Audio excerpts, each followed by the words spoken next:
في السهل منه فوز بيراميدز وفوز الاهلي في اول جوله في دوري ابطال افريقيا في المجموعات. ماتشات سهله، بيراميدز عدى بسهوله، كان بيلعب كده بنص رجل، عدى من الماتش كسب 3.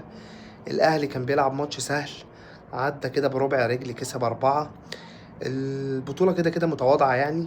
الاهلي وبيراميدز هيعدوا كده كده من المجموعات بنسبه كبيره، المفروض يعدوا اول.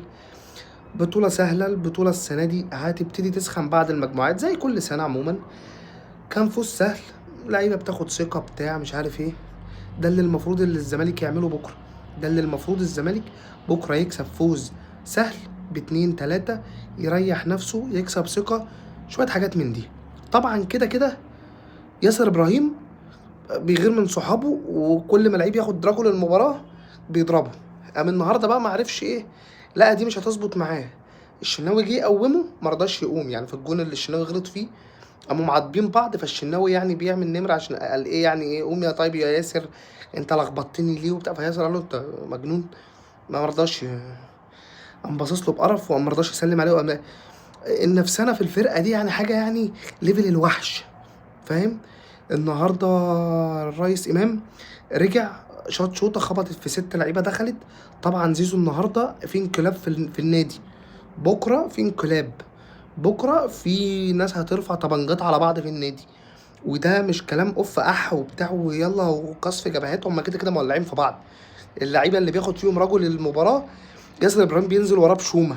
فانت متخيل بقى امام واحلى حاجه بقى في بن شرقي ان هو راجل مكبر للكوكب. بيروح ينام يشرب اللبن ينام يصحى الصبح مش فاضي للدنيا، ولا فارق معاه نفسنا ولا فارق معاه حاجه. بيراميدز بقى قطه ده ما بيروحش المنتخب، اللي جايب النهارده هاتريك. الراجل جايب هاتريك ما بيروحش المنتخب. كابتن حسام العميد العقيد مش واخد قطه.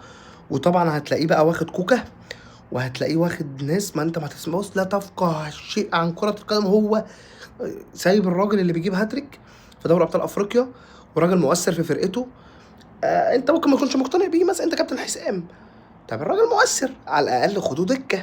يعني ناصر ماهر فين؟ حاجات كتير، لعيبه كتير فين؟ طبعا انت عندك افكارك اللي هي ما اتوجدتش، يعني مش هقول لك في افكار قديمه، لا هي ما اتوجدتش. انت راجل اصلا فاهم. فالملخص النهارده بيراميدز فوز سهل، الاهلي فوز سهل. الشناوي ياسر ابراهيم كالعاده اخطاء الشناوي كالعاده كده كده، ده عايز حلقات كوميديا. الشناوي حلقاته كوميديا. وكالعاده ياسر ابراهيم بيكره صحابه، بيضرب صحابه، لو قابل حد فيهم في النادي بيديله بالشومه على دماغه. وقطه مش في المنتخب.